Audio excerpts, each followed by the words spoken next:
في دفاتر ما بتتحرقش وما بتترميش علشان هي أصلا مش ورق، هي ذاكرة لحاجات حصلت ولسه هتحصل. يلا بينا نبدأ الحكاية. أنا دخلت المكتبة المهجورة قبل المغرب بشوية. الشارع كان فاضي تماما والمحل اللي جنبها مقفول من سنين. باب المكتبة كان مفتوح نص فتحة وكأنه اتفتح مخصوص علشاني. وجوه الجو كان الهوا بارد جدا وريحة تراب وورق قديم، والسقف كان بيطلع صوت كأن في حد بيتمشى فوق. وأنا بلف وسط الرفوف حسيت إن في كتاب مش عايزني أمشي من غيره. الدفتر كان فوق ترابيزة خشب قديمة، جلده أسود، ومن غير ولا كلمة فتحته. وأول صفحة كان تاريخ قديم وحادثة موت بتفاصيل دقيقة جدا، حتى لون القميص والساعة. قلبي بدأ يدق بسرعة. قلبت صفحة تانية بسرعة، كلها حوادث، اختفاء، ناس اتجننت، وبيوت اتحرقت، لحد ما وصلت لصفحة النهاردة. الساعة 1 بالظبط. هتخافي بس هتكملي قراية. قفلت الدفتر بسرعة وضحكت، قلت أكيد صدفة. وأنا خارجة سمعت صوت حد بيقفل الباب ورايا. لفيت، الباب كان مفتوح زي ما هو. الشارع اختفى صوته، ولا عربية ولا بني آدم، مفيش حد خالص. الدفتر بقى تقيل بشكل غريب، تقيل بطريقة مش طبيعية. وصلت العمارة، السلم كان ضلمة واللمبة كانت محروقة، وفي أصوات ناس غريبة،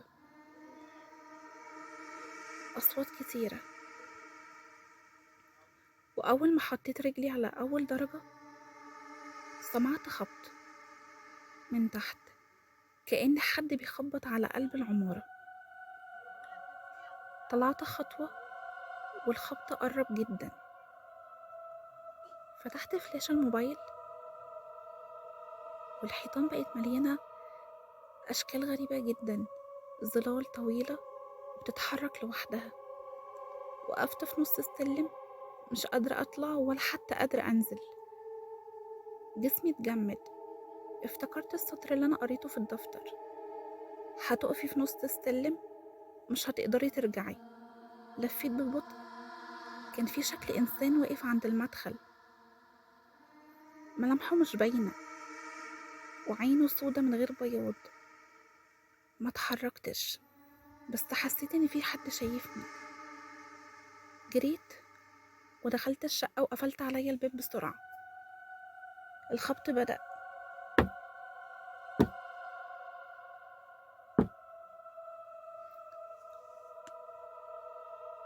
الوقت كان بيعدي ببطء.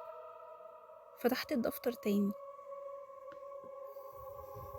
الخبط هيقف لما تفتحي الباب. رميته على الأرض وبالفعل الخبط وقف.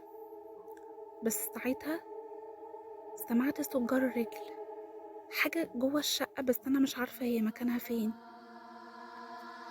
البيت كله فجأة بقى ضلمة والهوا بقى تقيل، والحيطة اللي قدامي طلع عليها ظل أطول من السقف ذات نفسه.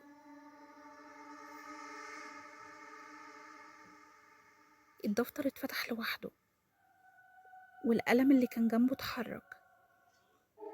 انتي ما لقيتنيش في الدفتر، الدفتر هو اللي لقاكي.